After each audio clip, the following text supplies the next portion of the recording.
Dila. Ngayong alas 6. Ba't yung isa ayaw tumayo? Ayaw niya tumayo. Bakit kaya? Ayun. Pero mukhang matutumba siya.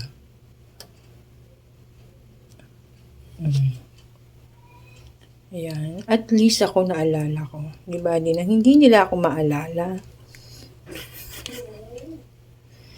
Pag wala ka ng silbi, hindi ka na maaalala.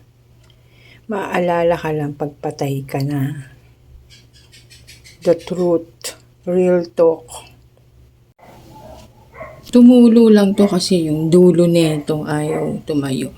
Pero natutuwa ako sa kanila. Ang ganda ng pagkakasindi nila. Wala talaga silang tulo.